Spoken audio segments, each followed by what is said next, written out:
तो कहानी की शुरू होते ही हमें कपल को गाड़ी में दिखाया जाता है जो कि किसी इमरजेंसी सिचुएशन में शहर से निकलकर भागना चाह रहे हैं। कार में चलते हुए रेडियो से हमें पता चला कि दुनिया में कोई पेंडेमिक यानी वबा आ गई है, जिसके चलते बहुत से लोग अजीब से ज़ॉम्बीज़ में बदल रहे हैं। ये ज़ॉम्बीज़ पहले से कई ज्यादा खतरनाक हैं, ना तो मरते हैं और ज़ॉम्बीज़ बनने के बाद इंसान पौधों और इंसान का कॉम्बो बन जाता है। इनकी तरह बहुत से लोग और भी इसी पेंडेमिक से भागने की कोशिश कर रहे थे। अचानक कार चलाते हुए इन्हें एकदम से तेज रोशनी दिखाई देती है, जिसके बाद इनकी कार का एक्सीडेंट हो गया। सीन कट हुआ और हमें देखने को मिला कि इथन की जब आंख खुली तो वो उस गाड़ी में नहीं था जिस गाड़ी में उसका एक्सीडेंट हुआ था, और साथ ही उसके साथ उसकी वाइफ भी नहीं थी, जिस देखकर वो बहुत ज्यादा कंफ्यूज हो गया। वो गाड़ी से बाहर निकला और इधर उधर देखने लगा, जहाँ देखने पे पता चला कि ये दुनिया पूरी तरह तबाह हो चुकी है। और जब इथन का एक्सीडेंट हुआ था उस टाइम तो पेंडेमिक की शुरुआत थी।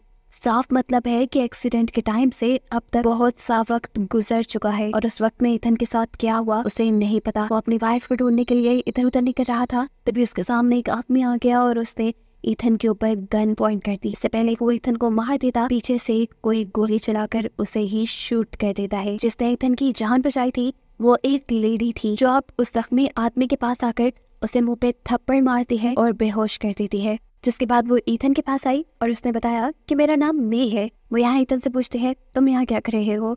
इथन जवाब देता है कि मैं अपनी वाइफ को ढूंढ रहा हूँ जिसका मेरे साथ एक्सीडेंट हुआ था, लेकिन न जाने अब वो कहाँ चली गई। यहाँ ये लेडी इथन को अपनी मदद करने को कहती है। वो उस बेहोश आदमी को अपने साथ ले जाने वाली थी। अब यहाँ इस जख्मी आदमी को ये लोग ट्रक में डालते उससे पहले ही इथन खुद बेहोश हो जाता है। जब उसे होश आया तो उसने देखा कि वो एक बेड पर लेटा हुआ था। ये उसी लेडी का घर था, यानी वो लेडी इथन को भी अपने ट्रक में डालकर अपने घर ले आई थी। वो जब नीचे आया तो उसने देखा ये लेडी उसके लिए खाना बना रही थी। अब ये लेडी भी उससे कुछ सवाल करती है, उससे पूछती है तुम कहाँ से आए हो। जवाब में इथन कहता है मुझे ज्यादा कुछ भी याद नहीं, मुझे इतना याद है कि मैं अपनी वाइफ के साथ लेक साइड पे जा रहा था और फिर हमारा एक्सीडेंट हुआ और अब मैं यहाँ पर हूँ। इस लेडी के घर में लगे हुए बहुत से न्यूज़पेपर से उसे पता चलता है कि दुनिया पेंडेमिक की वजह से तबाह हो गई है और उस पेंडेमिक को आए भी काफी साल गुजर चुके हैं। और ये सुनकर वो बुरी तरह शॉक रह चुका था, क्योंकि उसे ये कल की बात लग रही थी और इतने टाइम में उसकी वाइफ कहाँ गई थी उसे कुछ मालूम नहीं था। मैं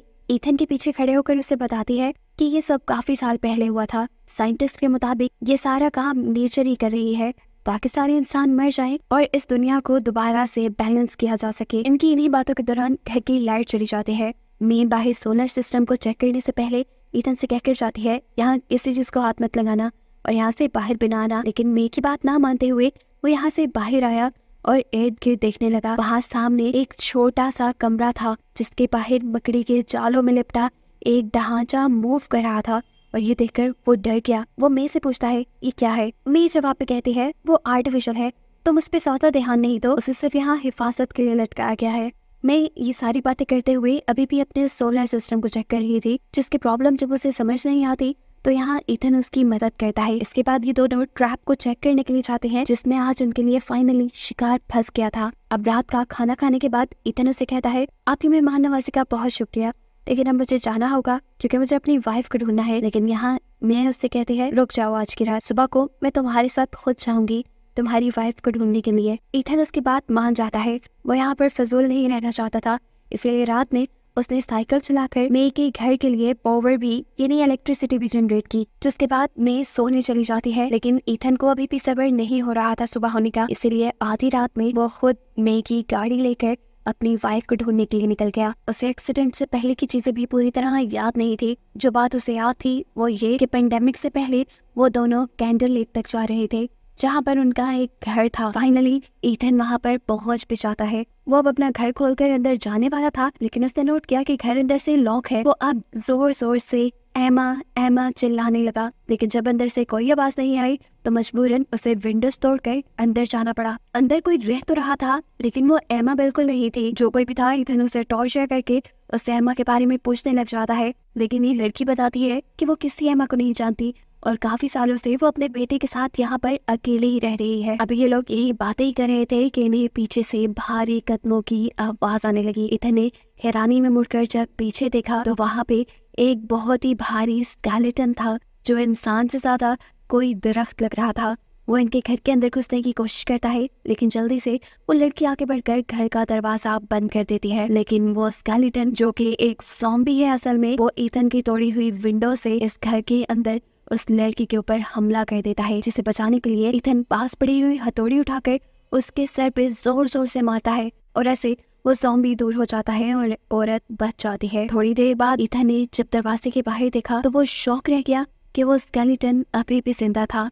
और फिर इस औरत ने बताया कि ये प्लांट जैसे ज़ॉम्बीज कभी नहीं मरते, लेकिन खैर इन्होंने इस टाइम इस ज़ॉम्बी से छुटकारा पा लिया था। अब ईथन और ये लड़की कुछ देर बातें कहते हैं और फिर ये लड़की ईथन से कहती है, तुम सो जाओ, अभी मैं घर की रखवाली करती हूँ ताकि यहाँ पर कोई ना आ जाए। उसकी बात मानते हुए ईथन सो गया, लेकिन सुबह जब ईथन की आंख खुली तो उसका पूरा मुंह खून से भरा हुआ था और उसने जब पीछे मुड़कर देखा तो वो औरत और जो बच्चा इस घर में थे वो दोनों नीचे मरे पड़े थे। ऐसा लग रहा था कि किसी ने बुरी तरह चीर फाड़ कर उन्हें खा लिया हो। डर कर वो जब घर से बाहर गया तो उसने देखा कि कोई ज़ॉम्बी टाइप क्रिएचर एक बच्चे के ऊपर हमला किए हुए थी। जैसे ही ईथन उसके पास गया तो उसने फौरन ही ईथन की तरफ झपटा मारा, लेकिन ईथन को खाने के लिए नहीं, वो ईथन से कुछ कहना चाह रही थी, कुछ बोलना चाह रही थी, लेकिन उसकी आवाज बंद थी। ईथन उससे डर रहा था और अचानक गोली के चलने की आवाज दोनों को ही डरा देती है और ईथन के सामने खड़ी ज़ॉम्बी नीचे गिर जाती है। हमें पता चला कि यहाँ पर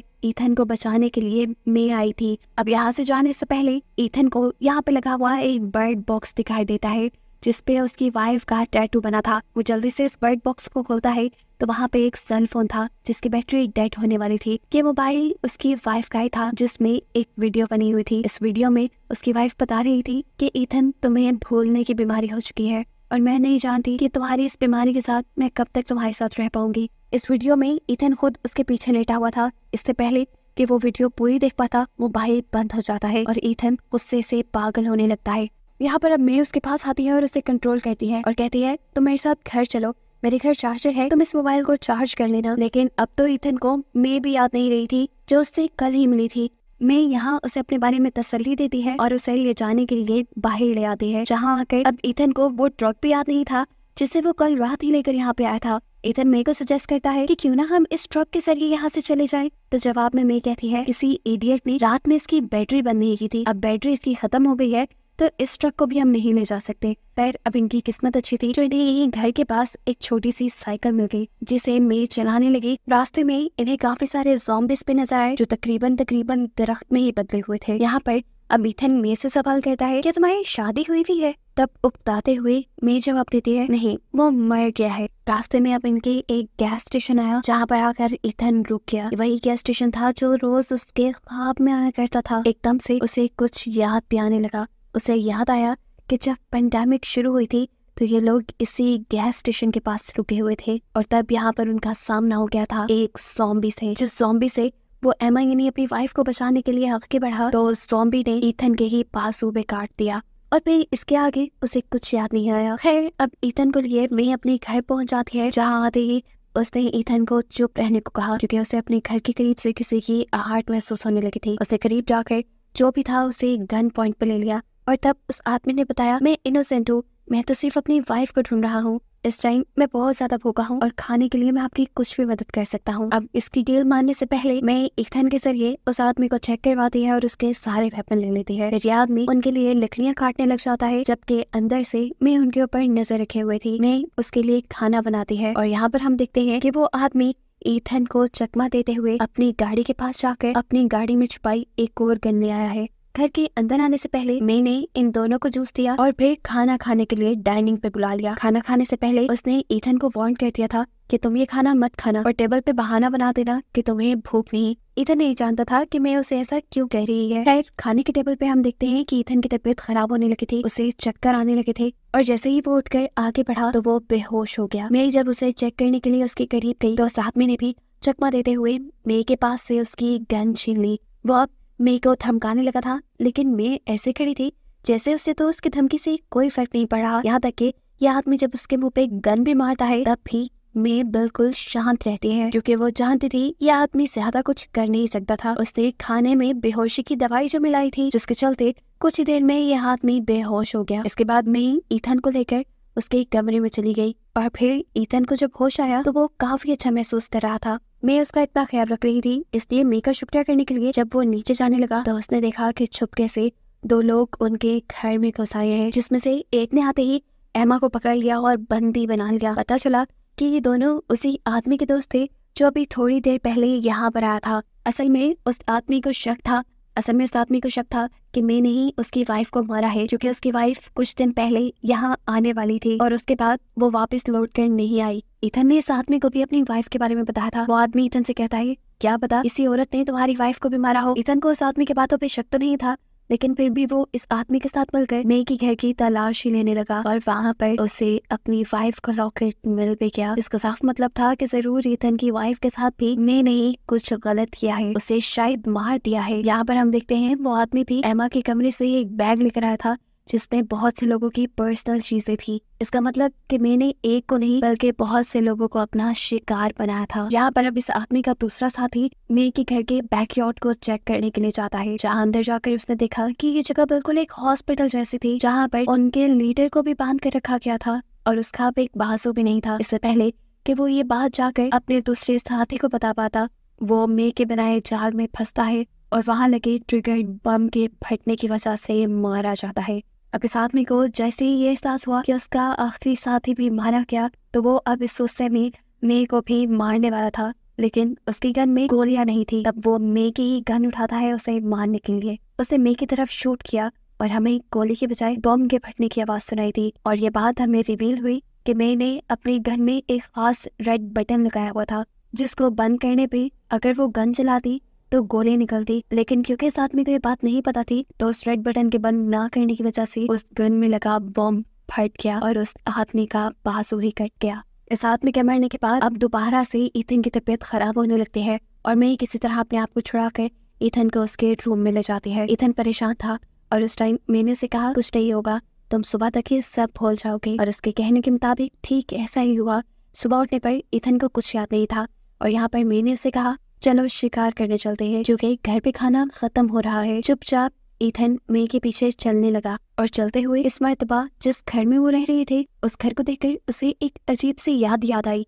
उसे याद आया कि वो और एमा यानी उसकी वाइफ एक साथ इस घर में आए थे, जहाँ पर उन्हें इस घर का ऑनर भी मिला था। वो ऑनर एक प्रीस्ट था जिसने इन्हें बताया था कि यहाँ पे जो पेंडेमिक जो वबा फैली है वो गॉड ने इसलिए फैलाई है ताकि इंसान इससे सबक सीखे। लेकिन एमा यानी इथन की वाइफ एक डॉक्टर थी और इससे लगता था कि ये किसी खास वायरस की वजह से हुआ है। इन्हीं यादों को याद करते हुए इथन को ये भी याद आता है कि उसके हाथ पे लगा जो प्लास्टर था उस पे हमेशा रेड कलर से एमा लिखा रहता था, लेकिन आज उसके इस प्लास्टर पे ग्रीन कलर से एमा लिखा हुआ था। और ये सोचते ही उसका दिमाग खराब होने लगा। उसे लगा कि जरूर मैं उसके साथ भी कोई गेम खेल रही है, इसीलिए सब जानने के लिए उसने मेरे के ऊपर ही गन पॉइंट कर दी। लेकिन मैं इस सब को लेकर गड़बड़ाई नहीं। इथन ने जब उससे सवाल पूछा कि आज इसका कलर ग्रीन क्यों है, तो मेरे साथ क्या खेल कर रही हो, तो मैंने बड़ी ही आराम से जवाब दिया, रेड पेन खत्म हो गया था। यानी इसका साफ मतलब था कि बार बार उसके हाथ पे एमा लिखकर ये दिल वो खुद ही बनाया करती थी। वो अब हर चीज से तंग आ चुकी थी।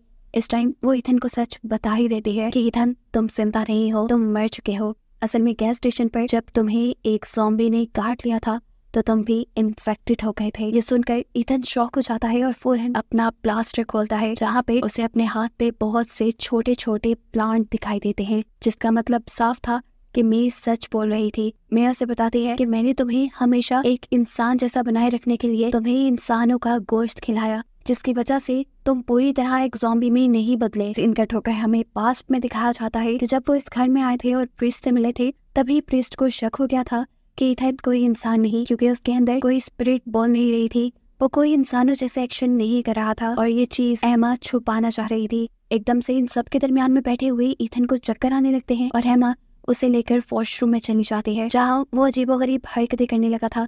एमा से बोलती है, तो अपने ऊपर कंट्रोल रखो, मैं तुम्हारा कोई इंतजाम करती हूँ। ये कहकर वो नीचे आ गई और नीचे एमा ने उस फैमिली से कहा, असल में इथन की तबीयत कुछ ठीक नहीं, वो थोड़ी देर में आएगा। ये सुनते ही उस प्रीस्ट का शक कंफर्म होने लगा कि इथन इंसान नहीं है। वो अब एमा से कुछ बातें पूछना चाहता था, इसलिए उसने अपनी वाइफ और बेटी को यहाँ से भेज दिया। वो जो ऊपर अपने कमरे में जाने लगी थी, उन्हें तभी वॉशरूम में से अजीबो गरीब गुर्राने की आवाजें आने लगी। वॉशरूम खोलकर जब उन्होंने चेक किया तो इथन इंतहाई बुरे हाल में था। जिसने इन दोनों को देखते ही इन दोनों के ऊपर हमला कर दिया। अपनी वाइफ की चिल्लाने की आवाज सुनते ही प्रीस्ट उन्हें बचाने के लिए जैसे ही वहां से जाने लगता है तो एमा एकदम से पास पड़ी छुरी उठाकर उसके ऊपर हमला कर देती है और उसके पेट में छुरी स्टैब कर देती है। इससे पहले कि वो आदमी अब एमा पे कुछ करता, एमा ने अपनी पॉकेट से गन निकाली और उसे भी मार दिया। ऊपर दिखाया गया कि ईथन ने उसकी वाइफ और बेटी को भी मार डाला था। सीन कट होकर दोबारा प्रेजेंट में आते हैं, जहां अब ईथन को एहसास हो चुका है कि मे नाम की बूढ़ी औरत जो उसके सामने खड़ी है असल में वो उसकी वाइफ एमा ही है, जो अब बूढ़ी हो चुकी थी और वो खुद अभी तक जवान इसलिए दिखता था क्योंकि वो एक ज़ॉम्बी बन गया था। एमा ने अपना वादा आज तक पूरा किया और आज तक उसका साथ देती रही। उसके लिए उसने कई लोगों की जान भी ले ली और क्योंकि ईथन को भूलने की बीमारी थी तो बूढ़ा होने पर ईथन एमा को पहचानना बंद कर गया था। इसीलिए एमा ने अपने आप को मे कह के ईथन से इंट्रोड्यूस करवाया। ये सब जानने के बाद ईथन की आंखों से आंसू निकलने लगते हैं और अब एमा उससे कहती है, मैं इन सब चीजों से थक चुकी हूँ, अब मैं तुम्हारे साथ तुम्हारी जैसे बन के रहना चाहती हूँ। ईथन अपनी वाइफ एमा को एक ज़ॉम्बी बनते नहीं देख सकता था। वो इस सारे दुख में अपने आप को शूट कर देता है, लेकिन जैसा हम पहले जानते हैं कि ज़ॉम्बीज़ मरते नहीं, तो वो दोबारा से जिंदा हो गया और अब जिंदा होने के बाद उसे दोबारा से चक्कर आने लगते हैं। यानी ईथन अब उस स्टेज पे आ रहा था जहाँ पर वो एक पूरी तरह ज़ॉम्बी बन गया था और इस टाइम पर अगर वो किसी इंसान का गोश्त न खाता तो वो दोबारा इंसान जैसा ना रहता। इस मर्तबा एमा उसके लिए कोई शिकार नहीं करके लाती, बल्कि अपने आप को उसके सामने रख देती है। ईथन उसे चीर फाड़ कर खा जाता है, जिससे उसे बहुत ज्यादा दर्द हुआ। लेकिन फिर कुछ देर बाद दिखाया गया कि वो भी एक ज़ॉम्बी बनकर जिंदा हुई। असल में वो अब ज़ॉम्बी बन के ही ईथन के साथ रहना चाहती थी, जहाँ उसे भी किसी इंसान का शिकार न करना पड़े और ये उसकी ख्वाहिश पूरी हो गई। ये दोनों अब आगे की जिंदगी ज़ॉम्बी बनकर ही साथ गुजारने वाले थे और बस यही दिखाते हुए ये कहानी यहाँ खत्म हो गई।